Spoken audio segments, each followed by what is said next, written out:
The Kelly Automotive Group is simple, transparent, reliable. Simple. Our customer specialists make buying a car easy and fun. Transparent. Our price listed is the best price. No hassle, no gimmicks. Reliable. Buy with confidence and peace of mind. We work hard to ensure the best value however you shop. Come see us in Decatur at the 2733 Auto Mall and shop 7 brands in one location. The Kelly Automotive Group. Simple, transparent, reliable. This is an invitation to join a movement propelled by people who care and members who have a share in the place they bank. Good morning, Sam. So when you have the chance to get your first home loan, you know an expert will guide you every step of the way. Or when it's time to buy your new car, you'll be treated like more than just a credit score. Good news, ProFed can get you that payment. This is an invitation to a place where simply belonging can help enrich your whole community. ProFed Credit Union. You're invited. I was once a Southside kid who was led on a journey by high school football. A journey that taught me discipline, toughness, and the skills that made me a success. As a businessman with a CPA license who owns his own firm, I still use the building blocks of high school sports in my everyday life. Someday sports will end no matter what level you reach, but you will be left with the skills to compete in the next game, the game of life.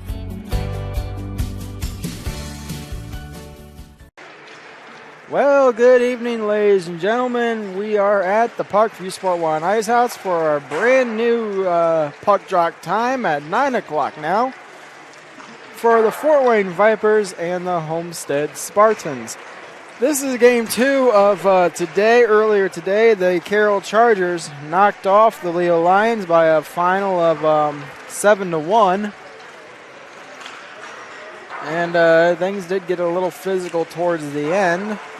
Ultimately, cooler heads did prevail. Homestead coming off win last time. I keep saying here. I can't quite gather my thoughts. November 25th, Thanksgiving, we had a high school game between the Carroll Chargers and the Homestead Spartans, where Homestead defeated Carroll by a score of 5-1. The Vipers and the Lions were off last week. Their games are canceled, so the Vipers and the Lions have a game in hand on the Spartans and the Chargers. Carroll is now sole possession of third in the division. The Vipers are looking to extend their lead on the Spartans because if Homestead wins tonight, while the Vipers, as I mentioned, have games in hand, the tiebreaker will go to Homestead since Homestead has 15 goals scored on the season.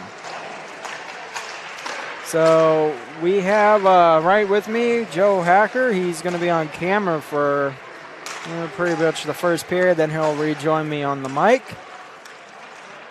Yeah, hopefully we'll see what happens. There is still a chance that doesn't happen, but hopefully our guy can get here and I can hop back on the mic for a little bit.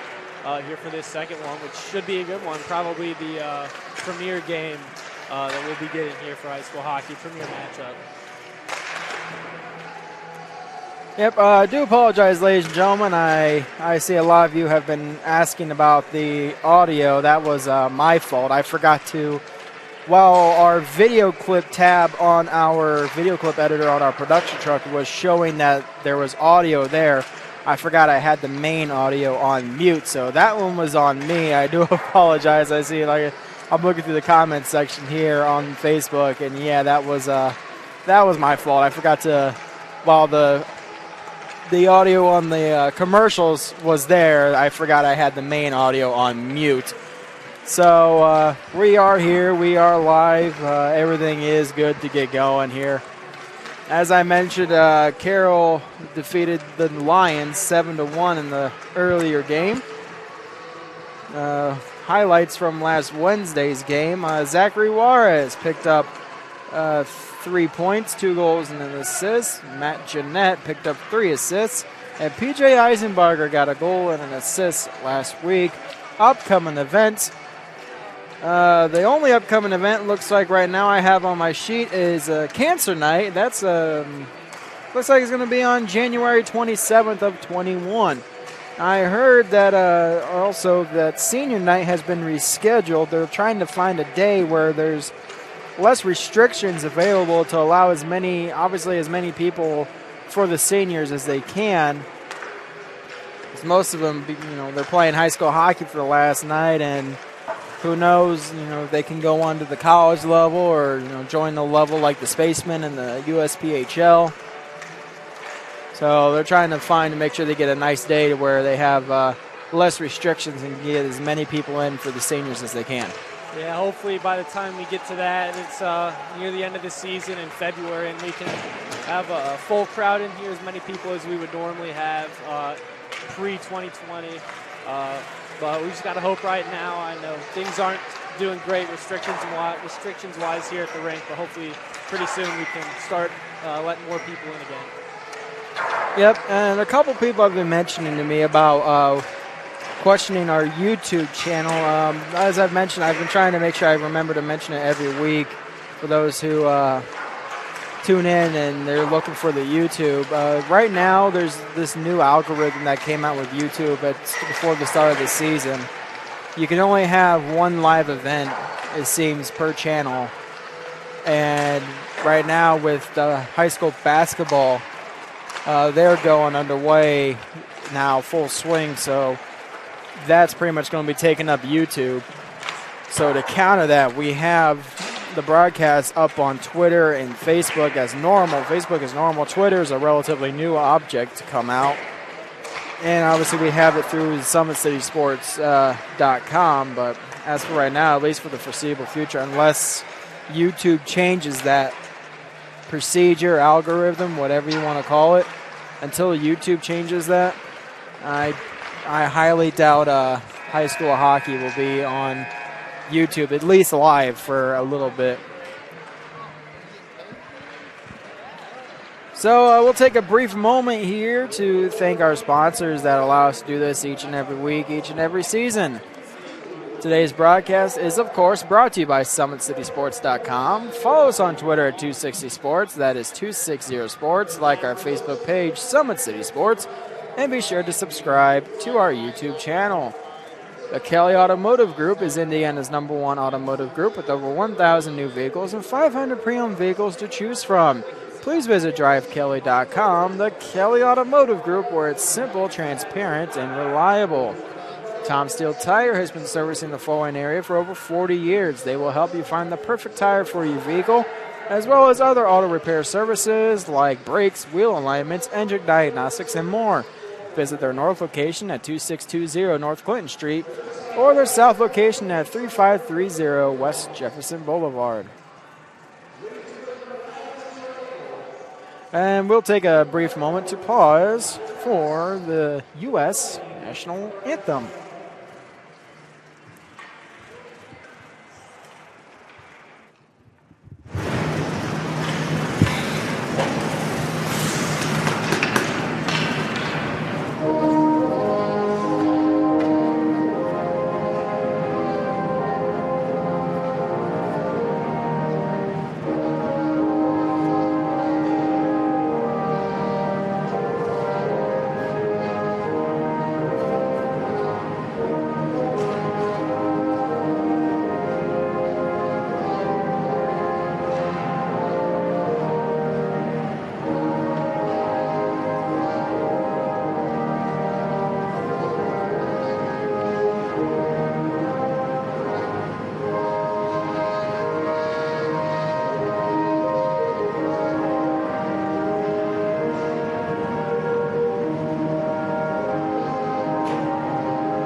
And so, get a couple more things in here real quick from our sponsors.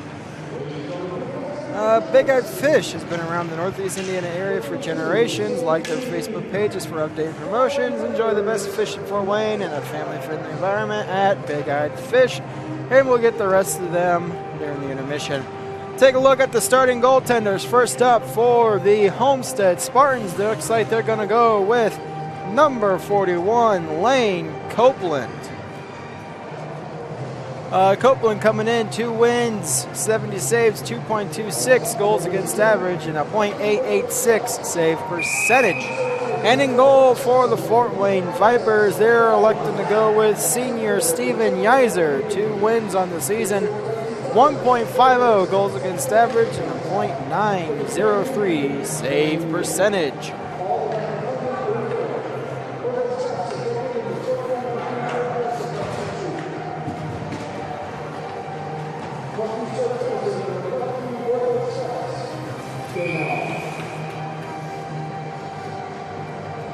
Teams are lining up for the drop of the puck for the first period, and it's going to be won by McKinnon.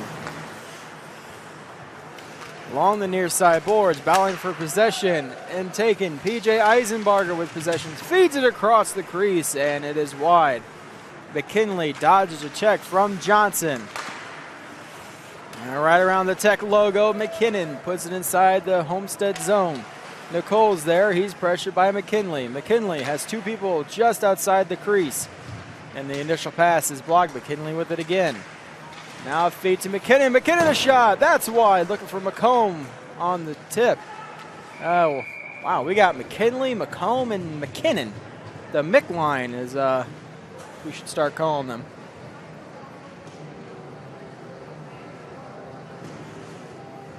Scully and DeGroot were on the defense. There are line changes for both teams.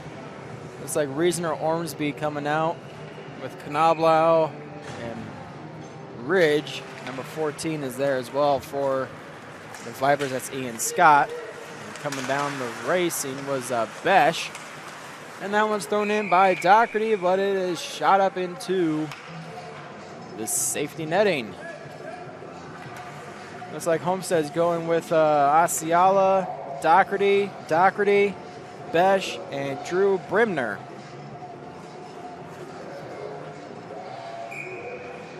Ormsby to the draw against Brimner, and that one's won by the Spartans.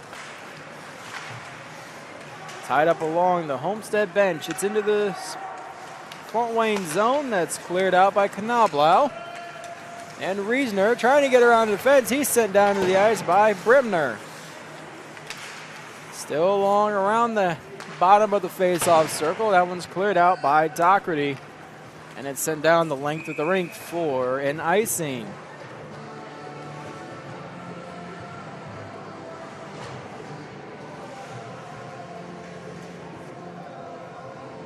.43 left here in the first period. We are scoreless, as I don't even have the scoreboard up here.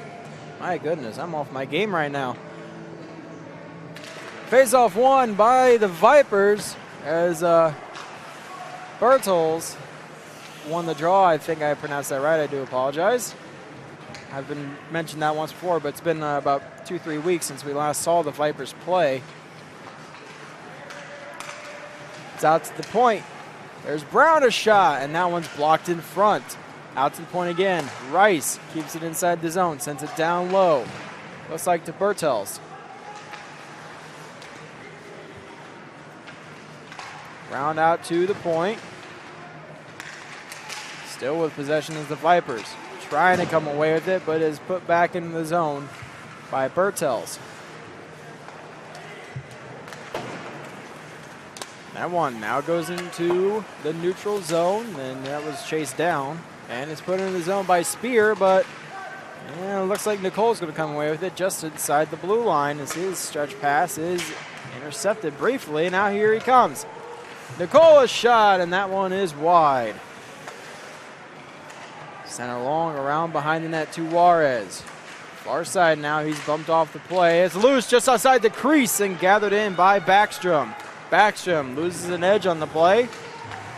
Main referee tonight is Chris Chappelle, as it is going to be gathered in at the point And here come the Vipers the other way.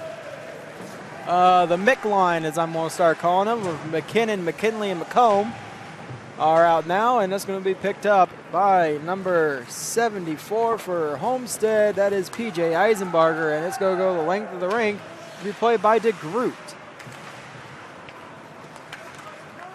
Gathered in now by Homestead. Reichert, stretch pass up to Henry Doherty as he's knocked off the play. McComb trying to come away with it, cannot. McKinley's there, he pokes it further into the zone. Eisenbarger, center feed out to Reichert. Reichert takes a look. His shot's blocked, and it's up into the safety netting. Play whistled down.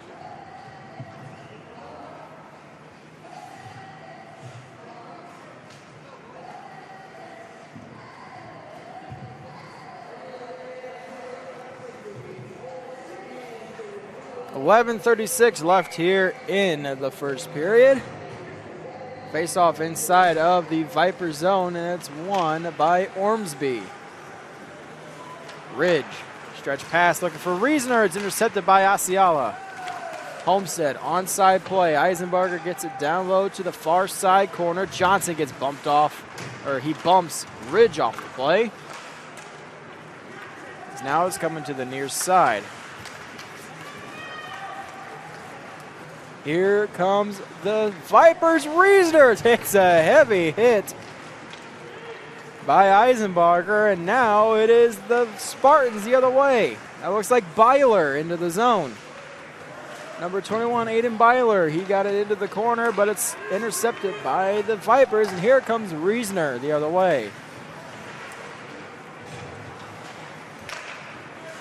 Stretch pass up to Doherty. Now it's to Johnson. Johnson tries to get it in. It is in the feet of Doherty, and play whistled down for the offsides.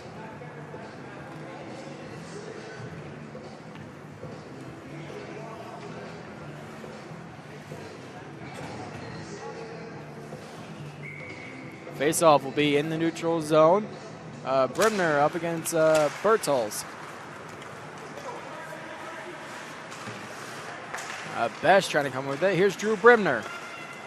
Brimner gets poke check there by Brown as Doherty is tied up with Spear. Three of them in there for the Vipers. Brimner and Doherty are in there for the Spartans, and it pops out just to go right back to the boards. Now Spear has it. He goes off the near side boards. He takes a bit of a bump from Loxton, so it's gathered in by Besh. Sends that one around the boards and into the Vipers' end to be grabbed now by DeGroot. Over to Brown. That one's sent up ice by Backstrom to be played now by Nicole in the defensive zone. Backhand pass to Besh. Now right around the Tech logo as this one is into the Viper zone momentarily as it's cleared. Here comes the Vipers, but that's poke checked to the line as Scully was trying to come away with it. Juarez a shot, save, rebound. It is going to be gathered in by Yiser. 9:28 remaining here in the first period. Face-offs inside the Viper zone is going to be to the left of the goaltender, Yiser.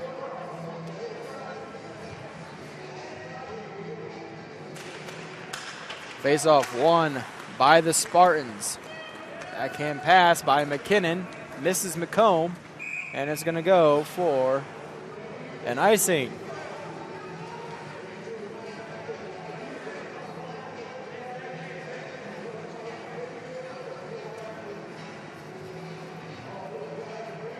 So McKinnon to the draw up against Juarez, it looks like.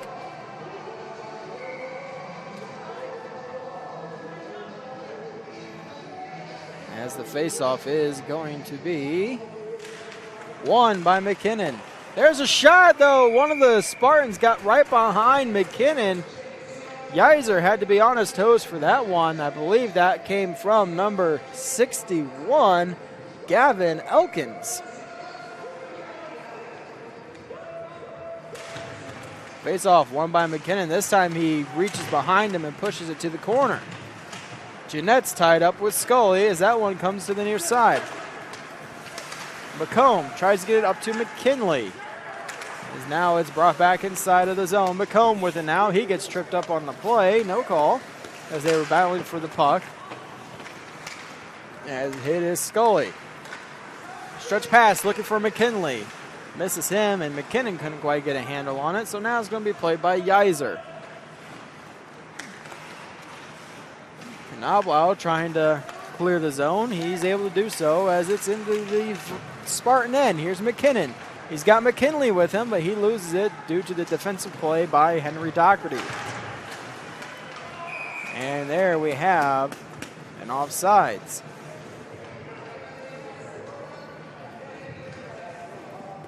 So face-off will be in the neutral zone, just outside of the Spartan end. As we have Eisenbarger against, looks like it's going to be up against Gross. Face-off, I believe, is won by the Spartans after a tie-up. So Asiala sends it further down the ice. Fix throws it towards the net, knocked away by Yeiser. There's a penalty coming up. I'm not sure who it's going to be on. It's interference, I think. It looks like it's going to be on Knoblau.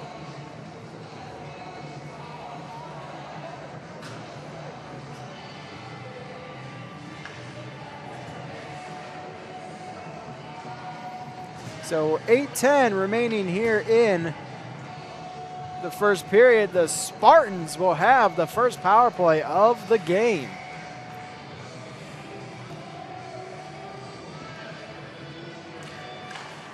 Tie up on the draw, face-off one, back to Aiden Byler. Here is Nicole, over to Byler. Byler down low, that one is directed into the safety nettings by Elkins. The face-off should be brought out into the neutral zone, and it will be.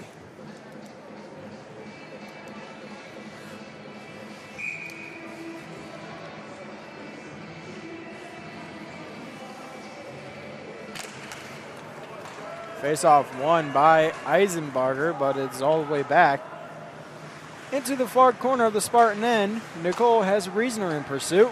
Has a stretch pass to Byler. Connects, but he's tied up, so it is cleared by DeGroot.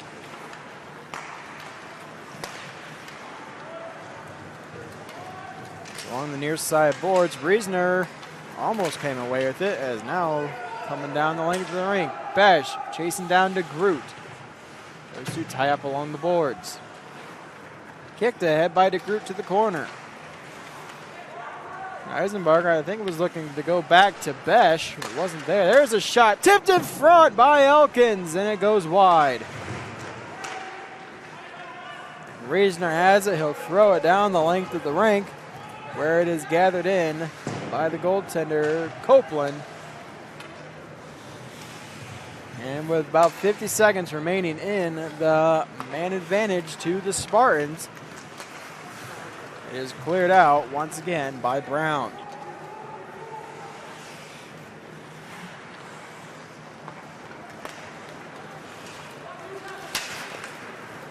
Well, there's a tie-up right around the corner. Here's Gennaro with a shot. Save. Rebound just outside the crease. Gathered in by Brown and cleared. Reichert with Brown in pursuit. Gets it to Juarez. Juarez over to Asiala near side. That one cleared down once again. 10 seconds remain in the man advantage. Reichert taking his time right now. Looks up to Juarez. Misses the pass. Brown gets it up to number 14, Ian Scott.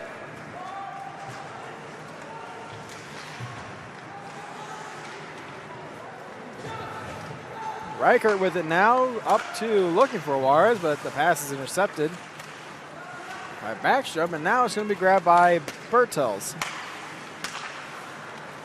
That one sent down the length of the rink and is going to go for an icing.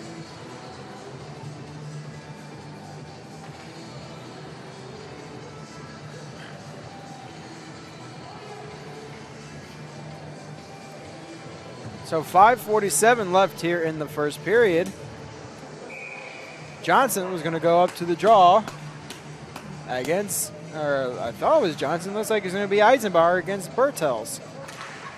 Face-off won by the Vipers. As here's Bertels again. Goes to the deke. There's a shot saved by Copeland. Rebound behind the net to the far side corner. Pick it up now. Eisenbarger with possession. Coming into the zone. To the slot. Bumped off by two of the defensemen. And Yeiser covers the puck.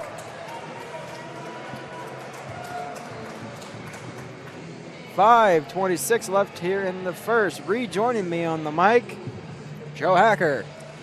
Yep. Shout out to our guy, Hunter Sosenheimer, finishing up a basketball game and coming straight over here to allow me to hop back on the mic here. Love the guy. What a guy. Absolutely incredible. But, yeah, so far it seems more to me like Homestead's kind of dictating how play's going here. The Vipers have a great chance with the power play, but, you know, Homestead didn't have a whole lot going on for that power play that they just got off of. So hopefully the Vipers can switch it up. It looks like they're going to have their full arsenal of weaponry that they want to use on the power play here, so we'll see how it goes. I think this might be one of the first times this year they've had their ideal number one unit. Eisenbarger gets a high stick. I missed that one. So it is McKinnon over to Ormsby. Ormsby a shot. Blocker save made by Copeland. It's loose on the net, but they whistle it down for dead puck. Yeah, so that cross-ice pass is probably something that they're going to look to try a lot, especially as the season goes on and they get more comfortable in the power play. I know when I played, that was something that we talked about on our power play when Kaylee Schrock was my coach, and moving the puck side to side, having to force those penalty killers and the goaltender to shift over.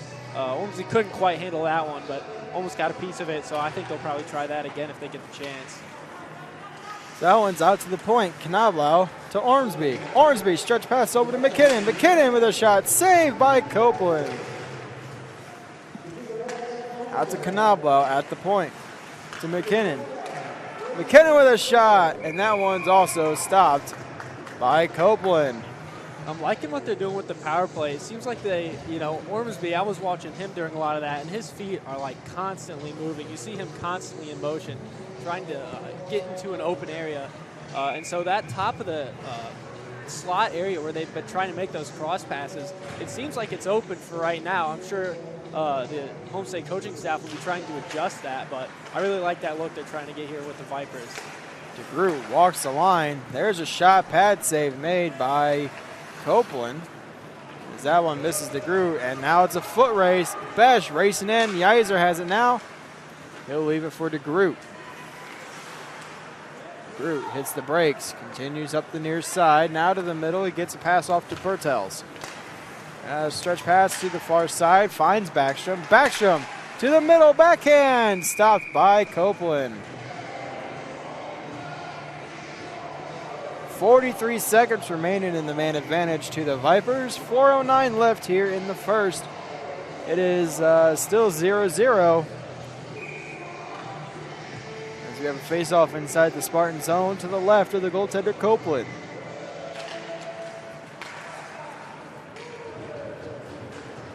Well, that face-off win belongs to the Spartans, and Henry Doherty will clear it down the ice. Gathered in by DeGroot once again.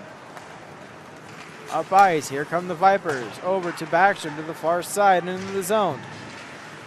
Backstrom, he gets bumped off the play by Juarez. That's a turnover. Here's Bertels looking for McComb, and it goes wide. DeGroot with it now.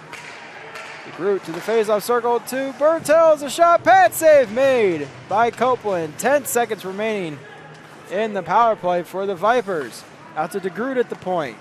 Back, looks like to Bertels.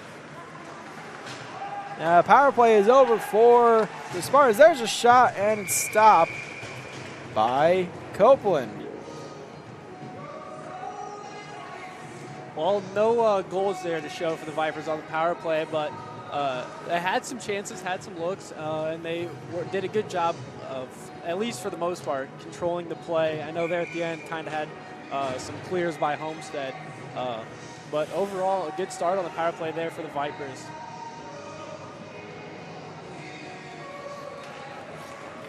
There's a tie-up on the draw between Eisenbarger and Ormsby, which goes Eisenbarger's way. but it is kept alive by Ormsby as he raced over to the far side boards to keep it in. Shot off the glass by Asiala. It gets past Ormsby. Here's Byler with possession. He almost gets checked into the Vipers bench. As now it is along the near side at the blue line and is put in by Eisenbarger. PJ Eisenbarger racing for it. He gets there to the far corner. Center feed to Byler. Intercepted by Brown. Out to the point. Loxton sends it down low. Eisenbarger takes a hit from Reasoner. So long behind the net. Byler comes away with it. To the far corner. Backhands down to PJ Eisenbarger. There's a hit there by Reasoner, and then the Vipers are going to go the other way. It is Rice. He throws it down low, and it's going to be grabbed by, looked like Asiala, and sent down the ice, and it's going to go for an icing. Good job by Homestead there. Cycling that puck, keeping that puck alive down low, not being afraid to get into the dirty areas, taking some checks. And Ormsby there about crushed Elkins into the Vipers bench, like you mentioned. He's really looking like he's playing with a lot of purpose here since I hopped back on the mic. So good to see that out of him. I know he missed some of the earlier games, so good to see him coming out hot. Vipers going with the Mick line, as I'm starting to call them now, of McKinnon, McKinley, and McComb, as that one is into the near side corner. It is Brimner. His centering feed is knocked away by Yeiser as Knoblow tied up with Doherty. McKinnon trying to come away with it. As he does, he goes to the far side. Up ice to McKinley. That's knocked away by the defensive play of Nicole. McKinley with it now. Still trying to get it out. Kept alive again by Nicole. As Ridge has it. He goes off the boards. Down the ice looking for McComb. He's got McKinnon. He's got McKinley right behind him, and those two, McKinnon and Nicole, go into the boards. The shot was saved. Face off inside the Spartan end. Yeah, Nicole, a physical player there, making sure he gives McKinnon a little bit of love. It looked like Doherty kind of swung by and tried to, give McKinnon a little love tap as well. So that's what you'll get when you're one of your team's better players, is that extra attention. They'll definitely be trying to finish their hits on you if you're Trevor McKinnon. 1:30 left here in the first period, as it's Knoblow who keeps it at the point just for a moment, and now here comes the Spartans, backhanded into the zone by Jeanette.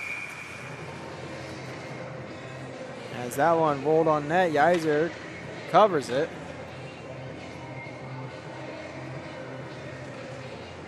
So face-off will be to the right of Yeiser.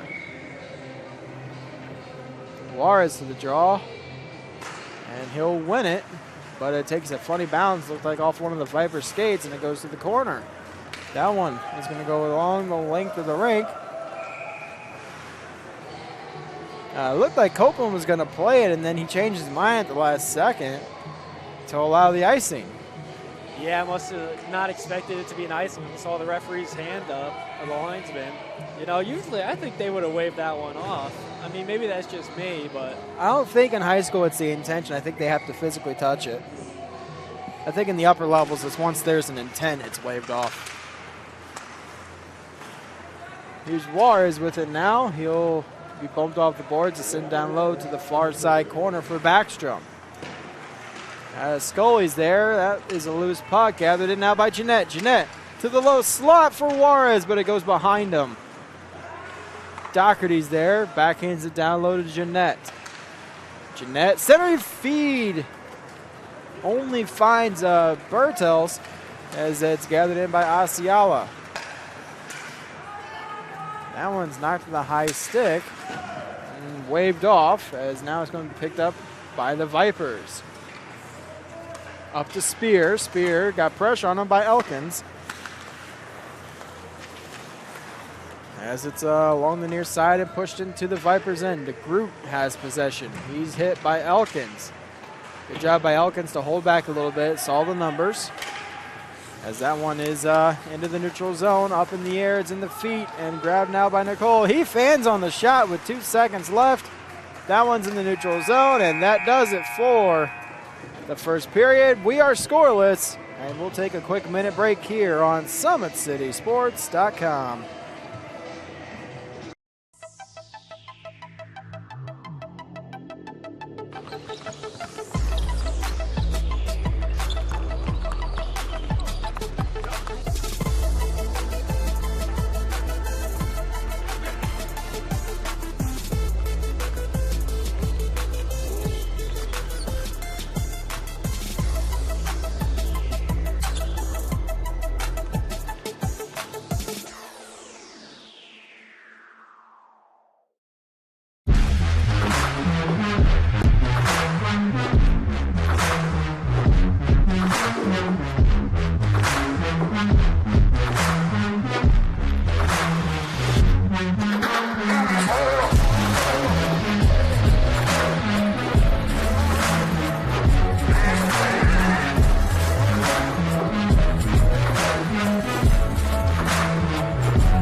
And so we are back at the Parkview Sport One Ice House. We are scoreless in the first intermission.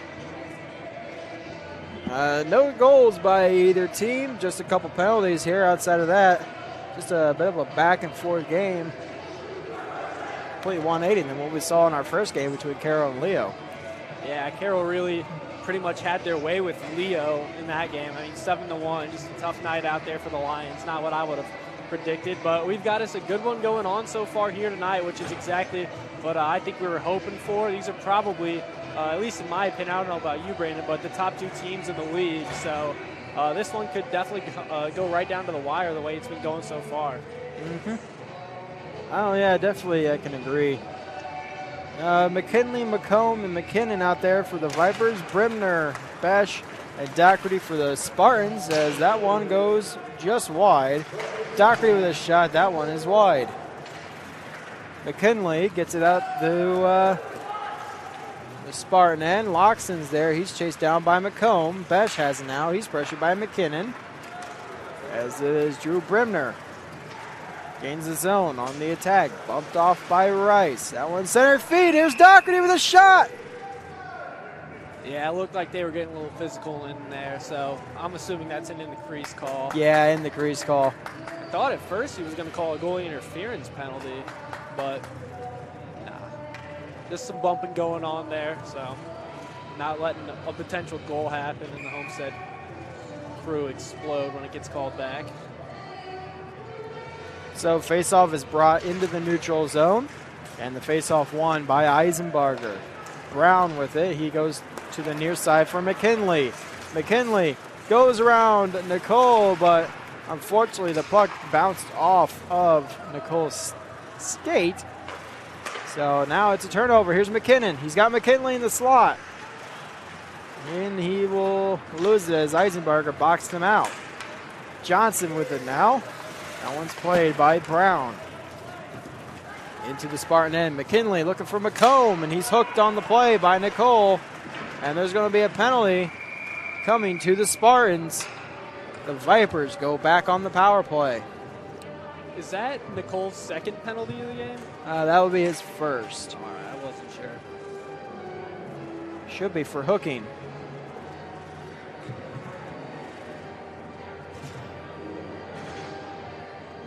Well, another chance for that Viper power play. Like I said earlier, they've been doing a good job moving the puck around, and I like what they're doing, running their guy at the top of the point. Sometimes there have been power plays where you're running just two defensemen at the top, and I'm glad that the Vipers aren't doing that. I like this top of the point play they're going for, but that is just not a great pass.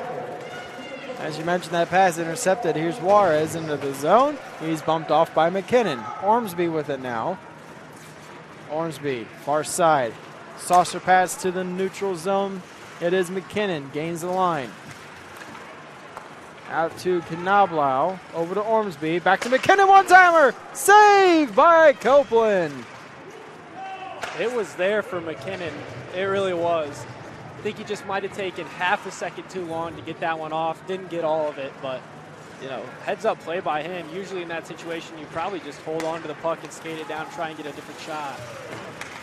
McKinnon at the line, sends it down to the far side corner. Ormsby with it now. He's hit there by Asiala. Knoblau goes off the glass. Back to Ormsby. Back out to Knoblau at the point. It is McKinnon. There's a shot. That one's off Reichert's shoulder. It's grabbed now by Knoblau. Over to McKinnon. Near side point. Back to Knoblau. There's a drive. Save. Rebound by McKinley. Save by Copeland. It's loose in the crease. And play whistled down as the official lost sight of the puck. Great shot there by Knoblau. He had his head up the whole way, looked for the traffic. Nice low shot. You saw, that puck was loose when the referee called it dead. Just lost sight of it. So really good chance there for the Vipers. But one thing I want to mention on the Homestead penalty kill is on this near side when McKinnon gets this puck, Juarez is doing a great job, making him think a little bit about that pass back to Knoblau. We saw it get knocked away once. Almost happened again here right before that shot. At the point, DeGroot gets it to Bertels. As it's grabbed now by McComb. He's tied up with Loxton. Scully's there as well. At the point now, that's sent down low.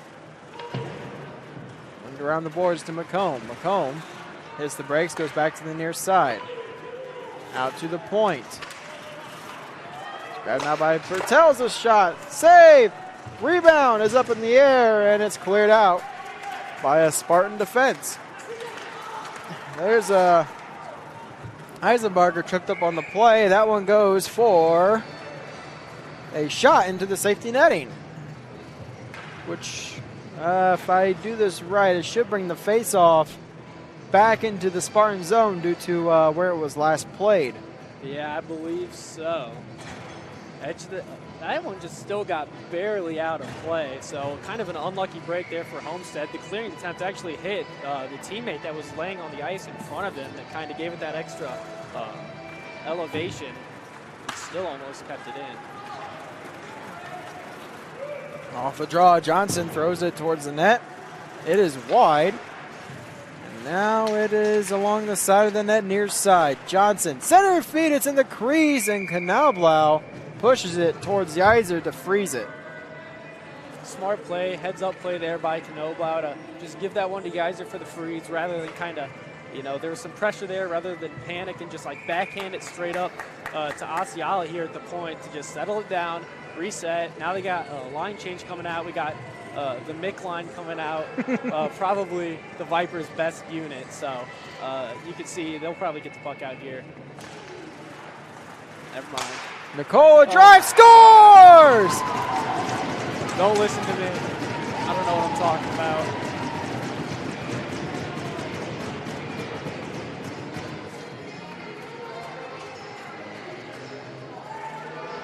Nicole rips it from the point. Kind of handcuffed yeah, caught Yeiser off guard, yeah. And just handcuffed and wasn't ready for it. So, tough situation there. That one coming with 11-22 remaining in the second period. Over to the far side. Might need to hop back on the camera after that expert analysis. Here's Besh with a shot. That one's directed by Knoblau up into the safety netting. The assist on Nicole's goal will go to Drew Brimner. Well, now the Vipers are down 1-0, right? So I think they need to have a good response here, right? So obviously Homestead, another team, you don't want to let them get another one right here, right away. So the Vipers have been kind of stuck in their own end, kind of in neutral here for a little bit since that power play ended. So they're going to have to, have a good response here, get these pucks out and start putting some traffic on Homestead. Here's Reesner up the ice with speed.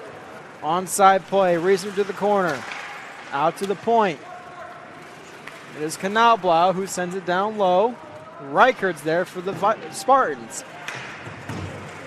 There's a heavy hit by number 8, Eisenbarger. I'll get the first name here in a second. Knoblau gets it to the near side. Over to Brown. Brown a shot. That one's directed in front. Sent around to Reichert. That one, wow, that took a weird bounce off the boards. Almost like it hit a section that's pointed out. So here is Reichert the other way. Onside play. Reichert a shot. That one is wide of the net. And Reesner keeps it alive in the zone for the Spartans by accident. Here's Juarez with the backhand shot and a save made by Yeiser. That heavy hit earlier came from number 8, Tyler Eisenbarger. There's just so many of them these days, man. I mean, Garrett just graduated. just like a factory of hockey players they got going on there. But you mentioned it earlier with that weird bounce. That's kind of something that we've noticed here on Rink 3. You know, I mean, there's that corner, the far side corner by the Zamboni doors that just has a brutal bounce right out into the slot. So I'm sure these teams are going to start, you know, there it is. Right there it is right there. So, I mean, teams got to be aware of that, and they got to know how to play it. And I'm sure they're definitely starting to catch on. That one's in the feet of Rice as it's gathered in by Brown. He's pressured by Fix. Now in possession, number 40. Excuse me, I'll have to double check that number, but at 49. That's Coke. I think that's the name. I think I had a pronunciation the last time the Vipers were out. I think it was Kosh. All right, yeah. Kosh or Kosh. I think it's Kosh. We'll have to double check that one. I do remember someone told us how to say it. If you leave a comment on the Facebook thread, we'll get that here in a second. Either way, it's behind the net now, gathered in by Rice. As it's far side, Backstrom with possession. Down to the neutral zone, Loxton with possession.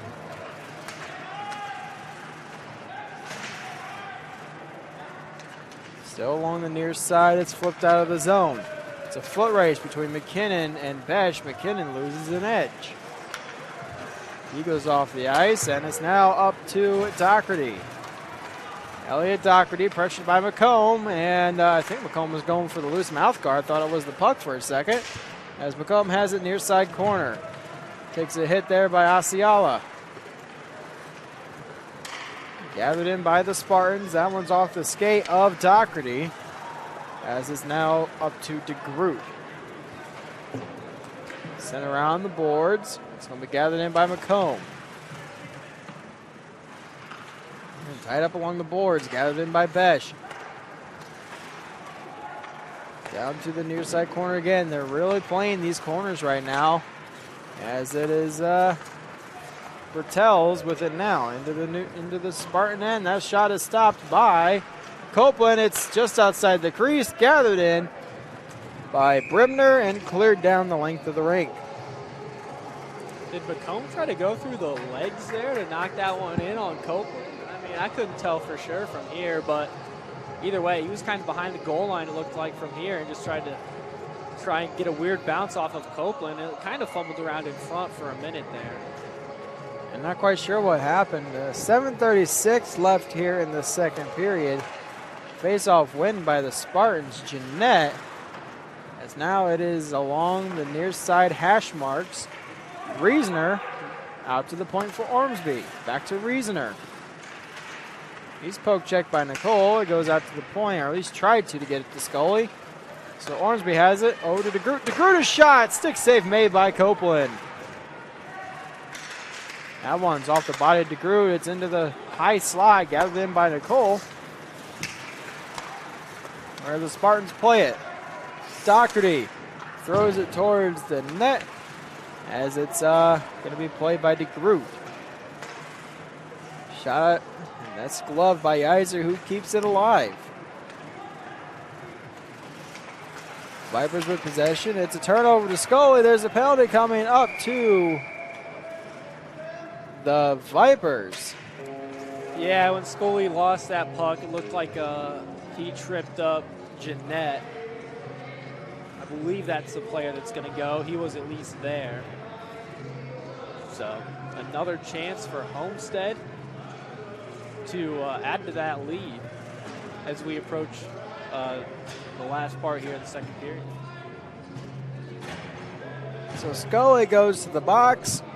The Spartans on the power play. 6:43 remaining here in the second period. It's still 1-0 in favor of the Spartans, off a bit of a ripper from Nicole. Looks like they might try it again with the way Besh is handling this on the draw. Might as well. If they can get the traffic, go for it. Knoblau with it. He will clear it. Copeland throws it around the boards. As here's Nicole. Oh, Gotta be Nicole. careful there on the stick, Scott. Nicole into the zone. There's a shot. Save made by Geyser. Yeah, Nicole looking for a penalty, I think, on that one. He and Scott's stick kind of almost got wrapped around on him. Potentially a high stick there. It goes uncalled, but Nicole. Okay, thank you to Jim Kosh. Pronounced Kosh like, oh my gosh. Darcy Kosh. All right. So thank you for that reminder there. It's gathered in now by Byler. Goes to the near side. Nicola's shot blocked by McKinley. And it's over the line into the neutral zone.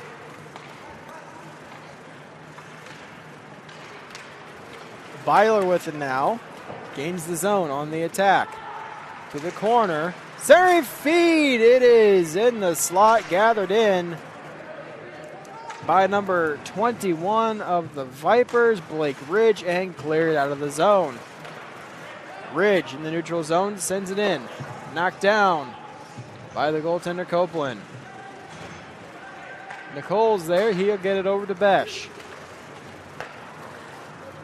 Up ice to Asiala. There's a shot. Save made. Rebound cleared out of the slot by Knoblau. It's going to be gathered in. Here's McKinnon. He's got McKinley with him. McKinnon to the high slot. There's a shot. Save Copeland, and he will cover the rebound. Good job there by McKinnon, trying to cut to the middle a little bit to get a better angle for that shot. Almost got knocked off sides, though. McKinley did by Asiala back checking. So almost stopped that play from happening entirely. Smart little play there by Asiala. It didn't exactly work, but good idea. It gets him sometimes. So along the far side now. And thrown into the zone by Asiala. Goes to the near side corner. Jeanette pokes it to the far side. DeGroot takes a hit from Doherty. And with 8 seconds remaining in the man advantage to the Spartans. Browns tied up with Doherty. Still playing the board. It goes to the corner. Juarez there. Vipers to full strength. Reichert is there. He keeps it alive. As it is to the far corner once again. DeGroot with possession. And it's cleared up to Asiala. Back inside the Vipers' end is DeGroot. Brown with it. Pressure by Juarez. Juarez has it. There's a centering feed. Oh, he's down. Geyser made the save.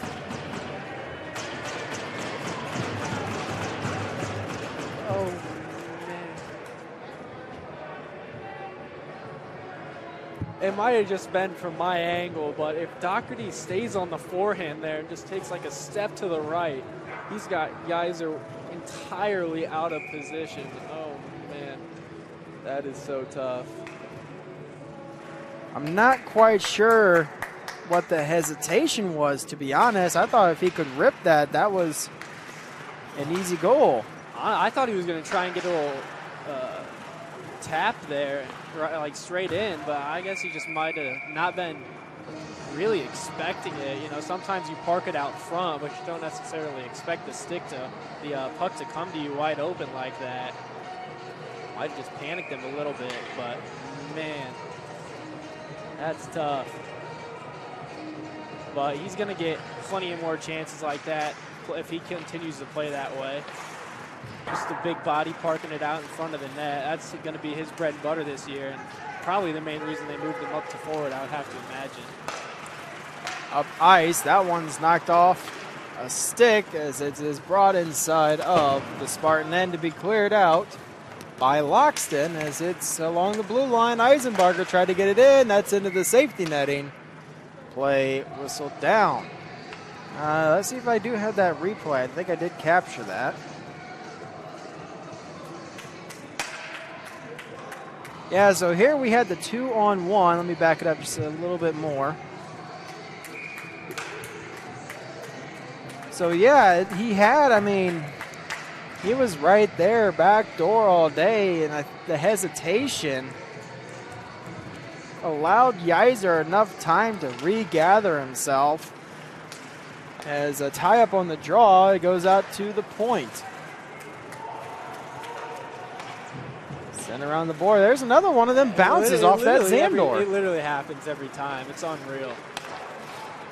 That's like the third or fourth time tonight that's happened. Ironically, the Zam crew's over there looking at it too. But anyway, it goes inside the far end. It's going to be to the near corner. Up ice, looking for Besh. Stolen off his stick. Ormsby sends it around to the far side corner. And knocked down on the play. Gathered in now by Brimner. Besh up ice to Doherty. Now there's a shot outside the crease and another save made by Yeiser. And the net has come off the moorings. With regards to that bounce in the corner, you can kind of see it from here that left side door is just, it's not as tight in on the rink as the other one is. So that's how that bounce just keeps happening. It's every time. I don't know if that's just poor installation or if they're just not shutting those doors hard enough, but with how often it happens, teams are probably getting used to it. You got to imagine that they're going to start playing for that. I know I will in my adult league games when we're on this rink. That's a golden scoring chance if you get the puck in the slot like that. Someone's ready for it, you just rip a one-timer. And this one is at the point. Elkins feeds Jeanette, and Asiala cannot keep it in. DeGroot with it now for the Vipers. Fakes a pass. Now we go to McComb. McComb gains the zone. Down to McKinley. That's McKinnon. He's got McKinley in the high slot. Out to the point. Scully sends it down low. Here's McKinley to DeGroot. Back to McKinley. Pass is intercepted by Asiala. Asiala throws it towards the net. It's just a little bit wide, probably by about a foot. Asiala at the point. There's another shot. That one's wide. Looking for a tip of Jeanette. Gathered in by Scully. Off the boards, looking for McKinley. That's along the blue line, and it's in the neutral zone. As Asiala stretch pass off the boards to Juarez. Juarez looking for Elkins. Elkins poke check by McKinley. McKinley into the zone. Takes a hip check from Asiala. As Juarez sends it to the near side for Elkins. Jeanette to Juarez. Juarez a shot. That one got redirected by Rice. Yeiser wasn't expecting that one. Had to make a weird save as it is inside the Spartan end. Nicole pressured by Reasoner. Into the zone. Towards the circle, and that one backhand blocked. As Ormsby tries to clear, kept alive by Jeanette at the point. Towards the circle, there's a pass over to the near side for Elkins. That backhand is wide. Here's Doherty with a shot. That one's wide as well. Nicola's shot, that's blocked by Brown. Nicole looking for someone in the slides, intercepted by Scott, and they clear it into the safety netting. All right, so this happened like a minute ago by now, but one of the things I wanted to point out about Brendan Asiala is, he's obviously one of the smaller guys out here, but one of his best qualities as a defender is the fact that even despite that size, he is not at all hesitant to play physically. And what happened there with, I think it was McKinley, is just one example, but he's been that way for 3 years now, so that's one of the things I really like about him is his eagerness to play physically, even though he's a little bit smaller than most of the other guys out here. Doherty's shot went wide, and he got another opportunity, which also went above the net wide. So it's gathered in by Knoblau. 10 seconds left here in the second period. And with 5, they're still tied up along the boards, and I think they're just going to let it run out there. Here's Nicole to Doherty, and the pass was blocked by either Ridge or Spear. So that does it for the second period. The Spartans have a 1-0 lead. We'll take a break here. You're watching the High School Hockey Association on SummitCitySports.com.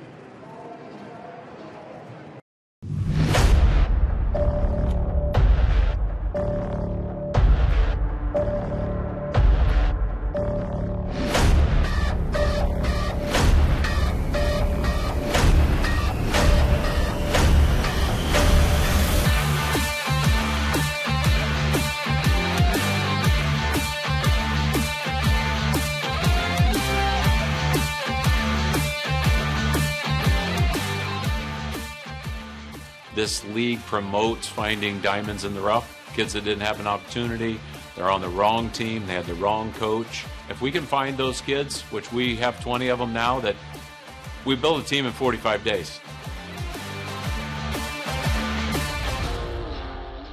I look at like amazing facilities and like the coaching staff, like everything looked perfect for me. It's kind of a no-brainer for me. Here I heard was very professional, and I had absolutely no idea there was such a big hockey community. Saw the amazing facilities here and coaching staff. Felt like it was a good fit for me. I noticed my confidence got up.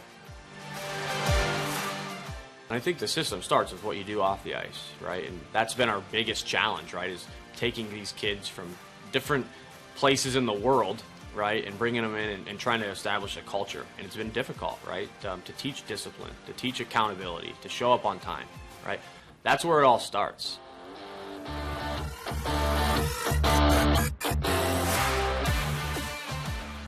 We have the resources that, frankly, other programs don't have, and we try to utilize them to the best of our abilities. I mean, they'll help each individual out as well as like all team stuff. So they do a good job giving everybody what they need to get better at or what they think they should be working on more. Our schedule's really nice during the week. We get a lot of ice time in the gym. All the facilities here are brand new, super nice, from the gym to the locker room. The rink is unreal as it is. We work out twice a week here, and our trainers give us as much of resources as they can to push us and make us better off the ice, to help us on the ice too. All of our workouts are kind of tailor-made for hockey players. And the coaching staff helped me get better, like offensively. John Solway helped me like work on my stride, my edges. His teaching is really good. He processes it in a way that makes it easy for us to kind of reciprocate what he's doing in a way that's kind of lower to our level. For them to see the professionalism and the support that they have, I mean, it's second to none. It's remarkable to see, these guys, getting the chance to, talk to the, people in the community and the kids, and the opportunity to really have that moment to themselves, right? And have that opportunity to essentially, live the day in the life of what it's like to play pro hockey, right? I mean, they're around the Fort Wayne Comets. Earlier in the year, guys were coming out, and helping the kids. And it's remarkable because they get to see what it takes to play at the next level. Right? Not only Josh, but we've got Jerry Most, who helps with our goaltending, and Paris Duffus, who is a familiar name for Fort Wayne fans, that really helps our goalies off the ice, and I think gives them the mental approach that they need to advance to the next level, as we know that's really important with goaltending. He preaches accountability. He always makes sure accountability on and off the ice, actually. He makes sure we're doing the right things off the ice, and we're, more importantly, doing the right things on the ice, making sure we're, always just ready to go, ready to play, never having our minds stray throughout a game or a practice, always be just ready to go. We tell these kids all the time, from high school till about college to your junior years, you've got 7 to 8 years to work really hard and get your life on the right path, or you can goof off and not pay attention and get involved with the wrong people, and then the rest of your life after that 8 years is going to be pretty difficult, right? So trying to get them prepared for the real world is priority number one. There's a lot of hockey players in the world, and you're not all going to make the highest team and not get noticed, or you might become the best hockey player you've ever been at 20. You don't know when you're going to come out of your shell. So they have to have this opportunity to play, or they may never be seen.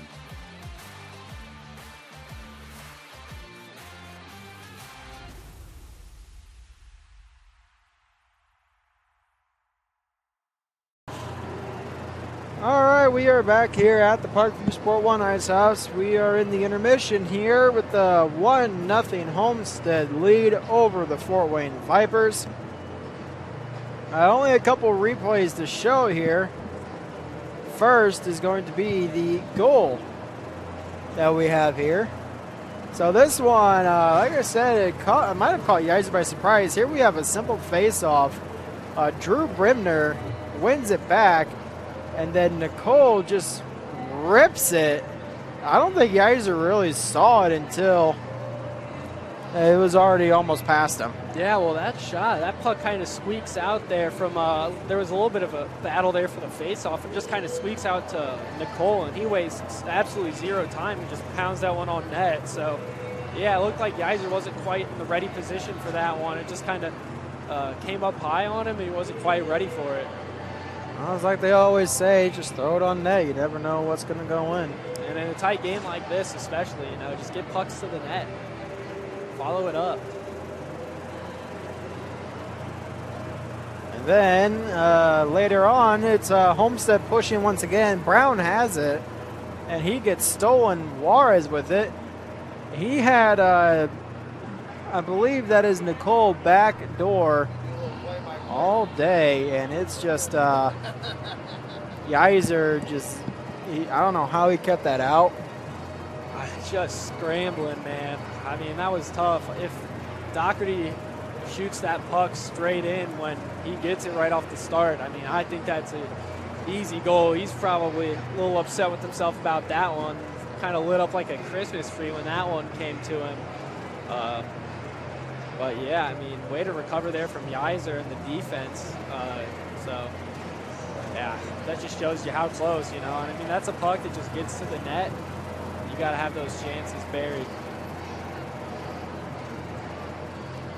Well, I mean, outside of that, I mean, not much really going on here compared to our previous game. By this point, in our last game, it was already 5-1 Carroll with a lot of penalties. This one, a complete 180. Only 4 penalties, 2 on each side.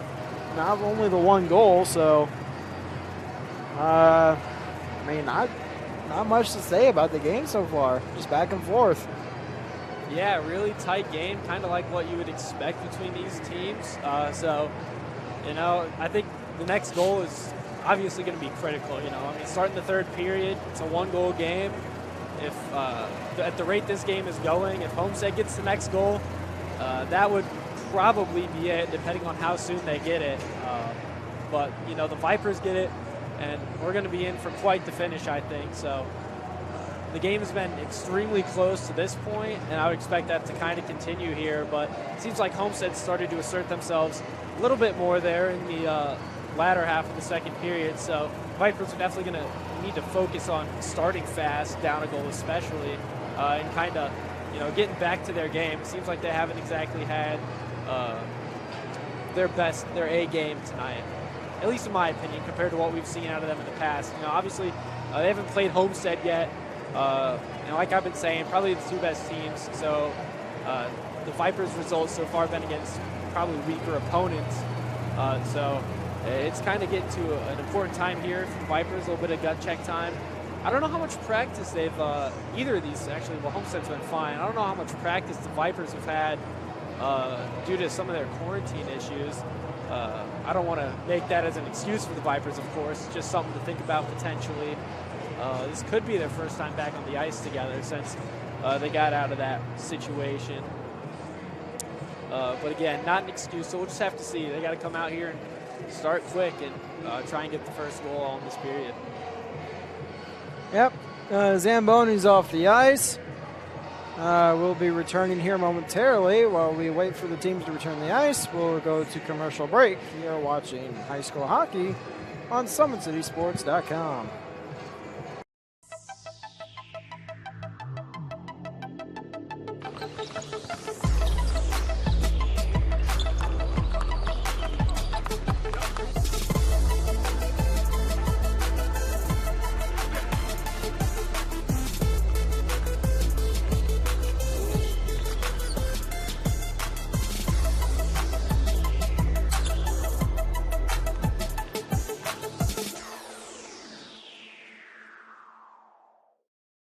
The Kelly Automotive Group is simple, transparent, reliable. Simple. Our customer specialists make buying a car easy and fun. Transparent. Our price listed is the best price. No hassle, no gimmicks. Reliable. Buy with confidence and peace of mind. We work hard to ensure the best value however you shop.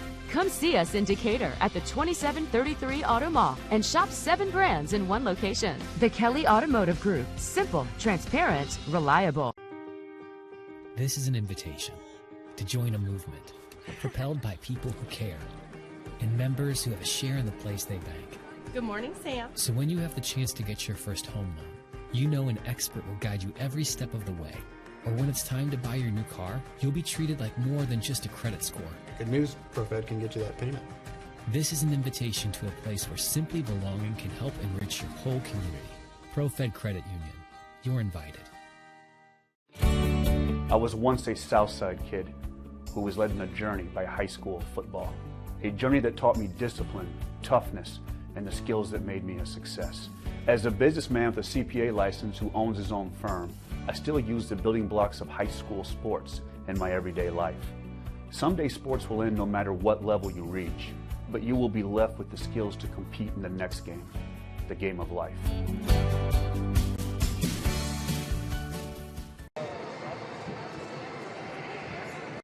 About the place that it put us, and the quarantine hit, and we knew we had guys that were going to work hard at home, but just the idea that we could get a lot of them together working hard at a location with people that know what they're doing was really beneficial. And I think that training did a great job for those guys to kind of get the ball rolling for them, and they came back in the end of June, early July, and it's like they hadn't missed a beat. They were flexible, they were fast, and ready to lift and run and start playing football, so it was a huge benefit for us. To gain an edge on your competition, it starts with a free one-on-one performance assessment. Call 260-266-4007. Parkview Sports Medicine. Become more. Welcome to the Summit City, home to the 260's dedicated high school athletes and fans. Each victory and celebration captured by our camera. Treasure the highlights from the Summit Athletic Conference this season, or complete games live or on demand. After all, nobody's more proud to call Fort Wayne home than SummitCitySports.com. Someday, you'll get your knee replaced. Someday, a new hip. Someday can be sooner than you think. At Parkview Ortho Hospital, we want to help you get moving again. So we offer a full range of options for joint pain, including outpatient joint replacements and personalized solutions. It's time to reclaim your life at Parkview Ortho Hospital, because someday is today. Learn more at parkview.com/ortho. Parkview, we believe in. This is an invitation to join a movement propelled by people who care and members who have a share in the place they bank. Good morning, Sam. So when you have the chance to get your first home loan, you know an expert will guide you every step of the way. Or when it's time to buy your new car, you'll be treated like more than just a credit score. Good news, ProFed can get you that payment. This is an invitation to a place where simply belonging can help enrich your whole community. ProFed Credit Union. You're invited. I was once a Southside kid who was led on a journey by high school football. A journey that taught me discipline, toughness, and the skills that made me a success. As a businessman with a CPA license who owns his own firm, I still use the building blocks of high school sports in my everyday life. Someday sports will end no matter what level you reach, but you will be left with the skills to compete in the next game, the game of life.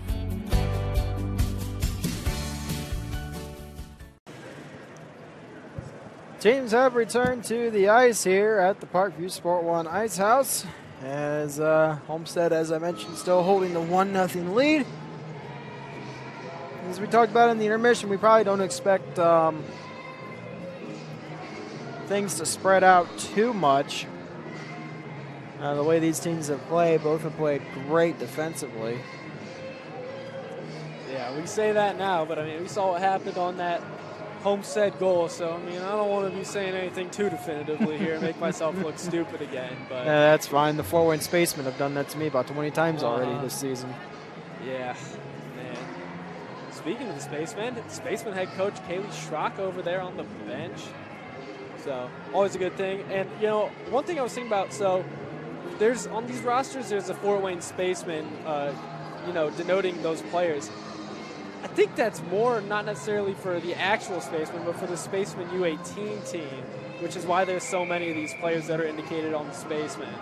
There's a Spaceman U18 team now? Yeah, so for whatever reason, it's not the Force. They changed it to Spaceman U18. So, but I completely forgot about that. So I think that's why you see so many guys denoted as Spaceman. So like how they used to have the Comets all over the place. And how they have, you know, Team Indiana and Force 16U guys denoted on these rosters. So that would make more sense. If that is the case, it'd be easier for them to add Fort Wayne Spaceman 18U than just straight Fort Wayne Spaceman, because you look at Fort Wayne Spaceman, you think Fort Wayne Spaceman, not a travel team. But anyway, off the draw, it is won by McKinnon Scully over to DeGroot. And is grabbed by Juarez. Juarez into the zone to the high slot. There's a shot above the net and wide. Elkins, center feed to Juarez, and it's under his stick. McKinley with it now, off the boards. It's inside of the Homestead zone. Nicole with it. He takes a bump by McComb. And there's a poke check by McKinnon. McKinnon, it's poked off his stick by Nicole. McKinley's there. And you got McKinnon and McKinley in the corner. McComb in the high slot. DeGroot at the point. DeGroot sends it down low, looking for McComb. Grabbed by Reichert. McKinnon with it now. Out to McKinley. And it was between McKinley and Scully. So now Scully with it once again. Down the ice along the far side. Takes a heavy hit into the boards. As that one is going to be cleared down the length of the rink. And it goes for an icing. I don't know on that opportunity for McKinnon in the slot area, if he just lost control of that one. I'm hoping that's what happened, because if he was trying to, in that area, make a move to the middle on that player, I mean, he should have just taken that shot there. So I'm assuming he probably just lost control of it, but that was a golden scoring chance there early for the Vipers, and good on McKinnon to pounce on that turnover. Unfortunately, nothing came of it for him. Ridge sends it over to the far side. It's grabbed now by Byler. And delayed off sides for the Spartans. Reasoner has it for the Vipers. Oh, he caught Ormsby in the leg. Might have been even in the ankle. Ormsby with it now. Up ice to Reasoner. No icing, so Ormsby with a drive and save made by Copeland. And yeah. Thank you to Craig Scully chiming in here. The Spaceman listed on the teams is the U18 team. Thank you for that clarification, Mr. Scully. I'm actually a fan of the move from the Force to the Spaceman 18U. I kind of like that. A little bit maybe, of a farm system development kind of thing. I'm sure if they need extra players, maybe that's where they go to find substitutes, like you were saying, Reasoner playing a game or two for them. So I think that's cool. That one is blocked in front as it's gathered in and sent down the ice. And it goes for an icing.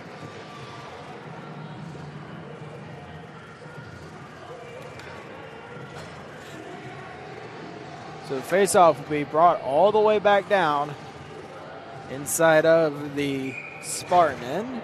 13:06 left here in the third. It's still 1-0 Spartans. It's along the line. It's still in the zone. It's an onside play. Never crossed the terminating edge, and now it's going to be played up ice. Here comes Bremner. His centering feed is grabbed by Knoblau. Nicole sends it back down low. Behind the net to the near side corner. Knoblau with it now. Going to be brought in. And it's going to be gathered by Nicole. Oh, that one almost rolled. Ooh. There's another bounce off that board. A little bit of a tabletop there. Backstrom with it now. He's bumped off once again by Nicole. And now it's out to the point. That one's intercepted by Doherty, poked free, and as he chases it down, he's got Brown to beat. But Brown gets there first.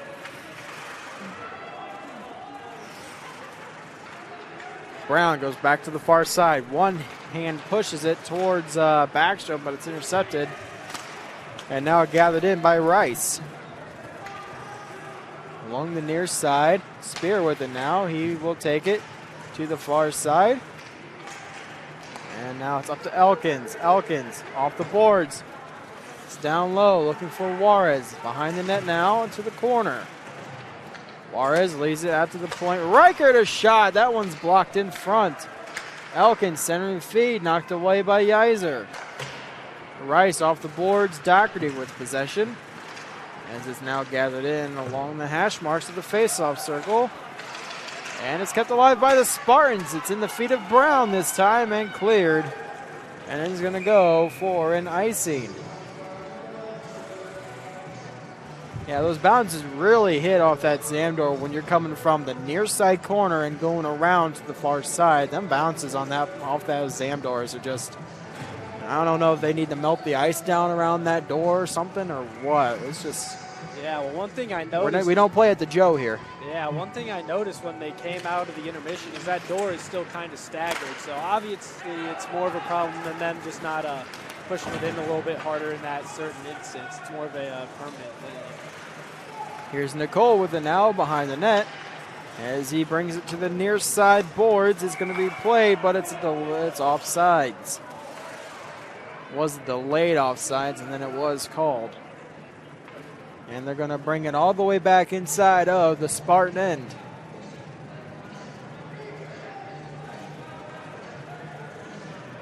It's like Eisenbarger's out there to the draw for the Spartans.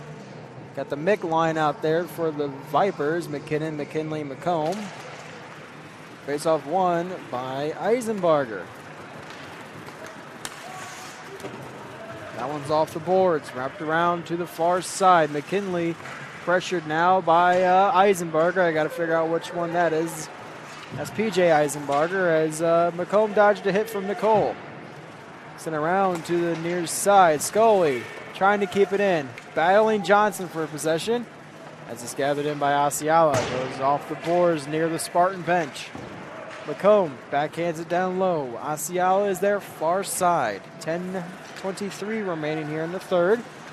Asiala is almost poke-checked by McKinnon, and it goes off the boards around the Vipers bench, and it's into the far side corner.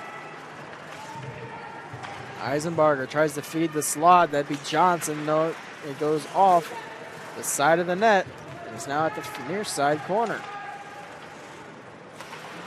DeGroot goes off the boards. Asiala's shot. That one's blocked by Scully. Byler has it in the far side corner. He backhands it to the near side, and it's going to be that one sent up into the safety netting by McKinnon. You know, one thing that I've kind of been noticing right now is Homestead really trying to up the physical play, and the Vipers not necessarily reciprocating. I think the Vipers should try and get a little bit more physical, especially on the blue lines. If you see these Viper players trying to enter the offensive zone, like almost every single time, especially someone like Nicole for Homestead is always trying to take a piece of that Viper player. The Vipers aren't necessarily doing the same thing. You're seeing like Scott. Exactly like that. That's a heavy hit. One could almost make a point of possibly targeting the knee on that hit. Icing is waved off as Yeiser plays it up to Scott. It's along the boards. Here's Doherty to the high slot. It's out to the point. Richardson a shot. That one's blocked by Ridge. That one's into the gut of Ormsby, and now it's far side. Reasoner's there. Austin Reasoner. He can't quite get a handle on it. Reasoner centers it to the slot, and it's gathered in by Richardson. There's another shot, save, rebound, Reasoner, and another save made by Copeland. That one rolls in between the two defensemen, and it comes into the neutral zone. Oh, that's offsides. And play will be whistled down for the offsides. So an underrated part of how the Vipers even just got to that point right there was as they're breaking out, Ormsby's trying to bring the puck up on the far side, and Doherty's trying to angle him off, right? So instead, Ormsby recognizes that, right? So instead of just continuing to go and like just chipping the puck out into the neutral zone, the Vipers didn't really have a presence, and letting Doherty hit it, he actually pumps the brakes, takes an extra second, makes a better pass, switches his angle. So just an underrated little play there that makes sure the Vipers get out of their zone. That one redirected is loose in the crease, cleared out by Rice. And that one is going to be sent into the neutral zone. Sent back in by a Spartan defenseman. Yeiser leaves it for Rice to play. Behind the net, off the boards, looking for Spear. Here's Doherty at the point. That shot is wide. Backstrom can't clear it. Now it's grabbed in by Bertels. There's another hip check. We've seen that quite a bit tonight. Asiala and Nicole, those guys are loving the hip check tonight, and I'm all for it. Every single time. It's the same thing Parker Ray does for Leo. Every time a player tries to get around you, come into the offensive zone, take a piece of it. We'll see it. It doesn't allow the Vipers to come into the zone with clear possession every time. Along the near side still. Finally coming away. That will be the Vipers' Brown. Kind of one-hand touch pushes it into the zone. Juarez can't quite get a pass. Now he's able to hold on to it, and he shoots it off Rice's, looks like his hip area as it's gathered in by Brown. Brown looking up ice to Backstrom. It's in the corner.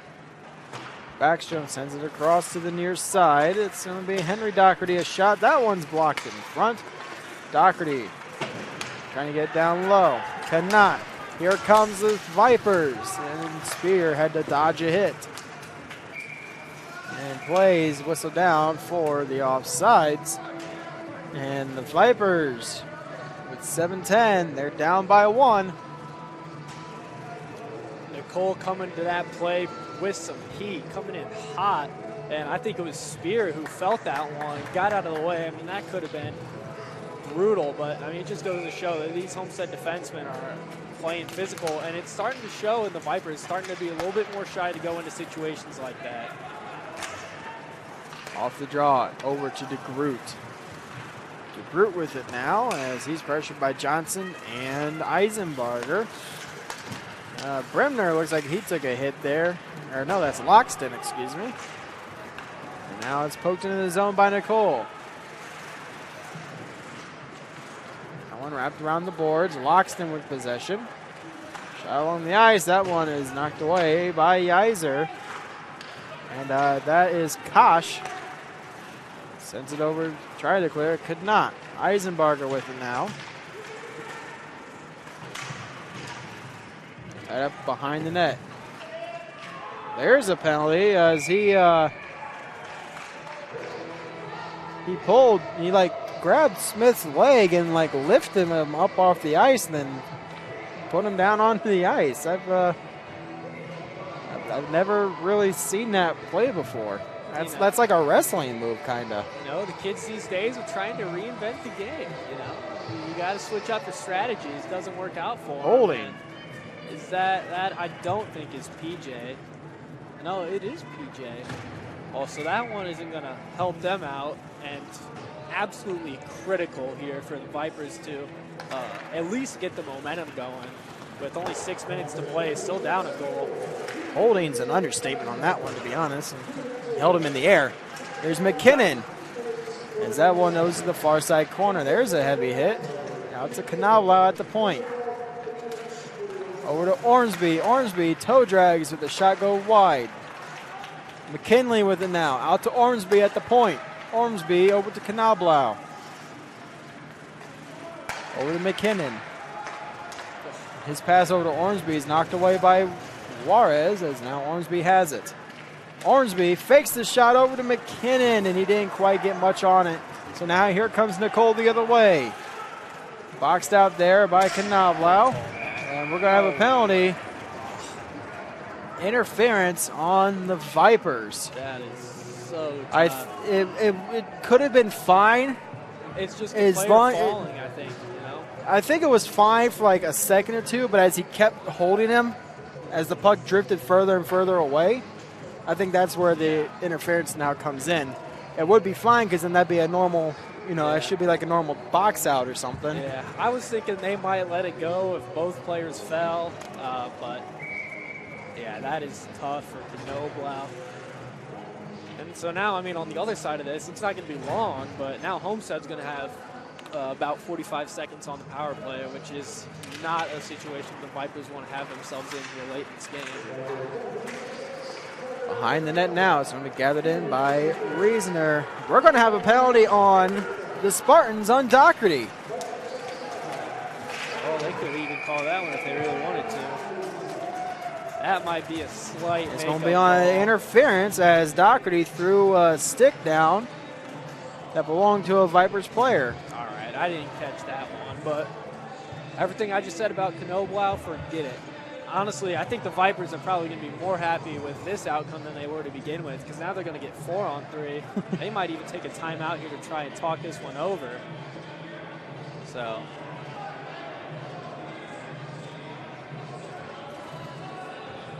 doesn't look like they're going to.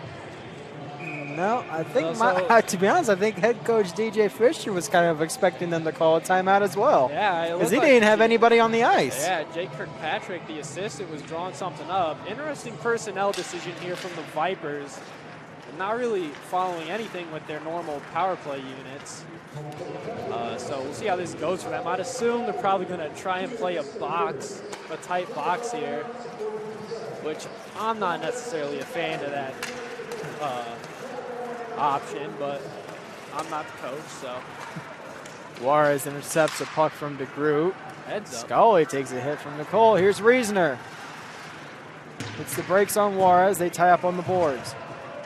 Scully coming in trying to assist. It's loose. It's now on the feet of Scully, and it's going to be picked up by DeGroot. DeGroot to Ormsby. Ormsby was unexpecting the pass, as now it's going to be behind the net to the far side. Ormsby throws it towards the net. It's loose at the crease. DeGroot with the chance, and he cannot get it to go. Juarez, I think, just a little bit out of gas on that one. 4-on-4. There's a. What are you guys doing? There's a collision. Reasoner's got to be. I don't know what happened there, but you see that player, you gotta get out of the way. It almost looked like he just skated straight into him, and now he's going to get a penalty for it. Yeah, it's going to be a penalty on Reasoner. Not a super important part of this, but I mean, Ormsby falls over those two, and it looks like he fell pretty hard. So he might be having to catch his breath a little bit. That is the third straight interference call in the span of a minute and 16 seconds. Well, Brandon, we were talking in the intermission about how the last game was penalty filled, and this one wasn't at all. Now all of a sudden we're just making up for lost time here. That's like, what, 4 penalties in a little over 2 minutes? Yeah, 4 penalties in a minute 58. Jesus. And now here's McKinley. And that one is tied up, and that one goes down the length of the rink. It is the Homestead's turn now with the rare 4-on-3 power play. And now a stretch pass finds Byler on the breakaway. Byler shoots. Save, Yeiser. Now it's gathered in by McKinley. McKinley the other way. McKinley with the toe drag. And again, another hip check attempt, this time by Reichert. Now a stretch pass finds Eisenbarger far side. Eisenbarger into the zone. Shoots. That one's above the net and wide. 4-on-4 hockey for 15 seconds. Here's McKinley. It's at the point. And tied up there, I think, is Bertels. Is gathered in now by Jeanette. And now a power play for the Spartans. 1 minute power play now for Homestead. Jeanette loses an edge on that one. Physicality definitely increasing now. That one rolls towards the net. It's played by Bertels. Yeah, definitely getting more hectic. I don't know how. I think it was Elkins, maybe? I don't remember for sure which Homestead player was that got completely free on the breakaway. I just don't understand how that can happen in this situation. That one shot down the length of the rink. I think you're referring to Byler on that one. There you go. That's who it was. As is Knoblau, who throws it down the length of the rink with 20 seconds remaining in the man advantage to the Spartans. 2 minutes, 30 seconds left on the clock. Up ice. Nicole can't quite get a pass. Here's Doherty. Gains the zone on the attack. Down to Elkins. With 4 seconds on the power play. Elkins goes back to the far side. Henry Doherty with it. There's a shot. That's blocked. Can they clear it out to Reasoner? They cannot. There's a hit. And here's McComb the other way. McComb towards the far corner. All bumped off behind the net. There's a heavy hit there by Reasoner on Elkins, as it's now near side corner. Gathered in. Now by Besh, and that's a stick lift. Here comes McKinnon the other way. That's poke checked by Asiala. Now it's inside the Viper zone. DeGroot battling Besh for possession. There's a shot above the net and wide. Reichert with possession, sends it down to the corner. Brown's there. Around to the near side. Elkins with possession. He'll just flip it down low. DeGroot bumped by Besh as it's gathered in by the Spartans. That's Eisenbarger over to Reichert. Reichert a shot. That one's wide of the net. 1:10 left in the third. Down low. Looking for Besh. Reasoner chops it to Brown. Brown up ice. Gets it to Reichert in the neutral. Under a minute to play here in the third. Elkins gets bumped off the play. Ormsby picks it up from Yiser. There's a stretch pass to the far side, and Nicole with it now. That one's flipped back inside the zone. Going to be gathered in by Ormsby. Looking for McKinnon. I don't know if they're trying for a stretch pass or an icing right now. Either way, they need to settle this down. Here's Eisenbarger. It's in the feet of Brown. That one will go down for an icing with 25 seconds even remaining in the third period. The Vipers are going to take a timeout. So we will do the same here on SummitCitySports.com.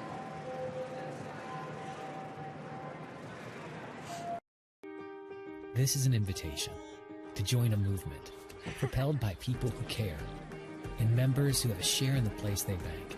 Good morning, Sam. So when you have the chance to get your first home loan, you know an expert will guide you every step of the way. Or when it's time to buy your new car, you'll be treated like more than just a credit score. Good news, ProFed can get you that payment. This is an invitation to a place where simply belonging can help enrich your whole community. ProFed Credit Union. You're invited.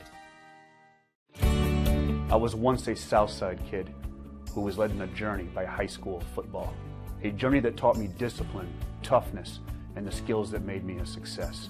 As a businessman with a CPA license who owns his own firm, I still use the building blocks of high school sports in my everyday life. Someday sports will end no matter what level you reach, but you will be left with the skills to compete in the next game, the game of life.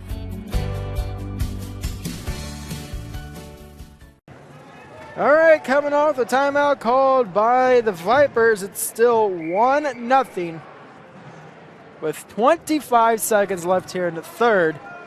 And believe it or not, it's still time. Not a lot, but still enough time for the Vipers to get down the ice fast, try to get it tied up. But that's the key, is get it down the ice fast. Yeah, that was the problem they were running into in that last sequence before the timeout, was they just were unable to get the puck out to the neutral zone for a long time. And even when they did, it only got to the neutral zone, so they couldn't really do everything they needed to do.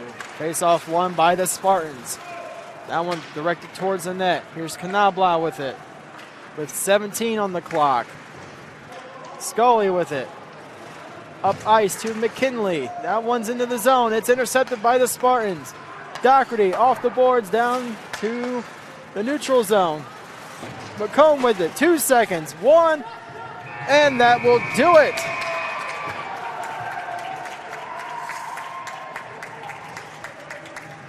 It's a 1-0 shutout for the goaltender Copeland as the Homestead Spartans defeat the Vipers in our second match. Yeah, really great game from Homestead. They got the lead. It was a grinded out game, and the Vipers were pushing with about 2 minutes left, and And the Homestead Spartans, really did a great job of bearing down and executing at the end there, doing the right things. They trapped the Vipers in their zone until about 25 seconds left when they could finally be able to get a timeout, and then even then, Homestead wins that face-off, and it's about 15 seconds left on the clock by the time the puck comes out from the blue line, and then the Vipers are just scrambling to even get something going. So great job there at the end from Homestead, and a deserving winner here in round one of what should be a great, hopefully, if all things go well with coronavirus 5-game set that we'll get this year between these teams. So that will push Homestead to 3 wins, 2 losses on the year. That would be 6 points. They're tied with the Vipers. Now, if you look at it this way, Homestead has the tiebreaker in goals for with now 16-9. However, if you look at it from a games played standpoint, the Vipers have the tiebreaker because they have 1 fewer game played. Yeah, so the Vipers got a little bit of room, and I mean, we are still only about a third of the way into the season, if even. So these teams are going to be battling it out all year, and because of how the schedule has been working out so far with a lot of games between the same 2 teams, these guys are going to be playing each other a lot as we get into the later part of the year. So they're going to have every opportunity to fight for first place against each other and really have their fate in their own hands a lot. Well, that will wrap it up for us here on Summit City Sports. We thank you for tuning in here across our platforms, and we hope to see you again next week. First up will be the Vipers and the Chargers at 6:40, followed by the Spartans and the Lions at 9. We thank you for tuning in, and we hope to see you again very soon.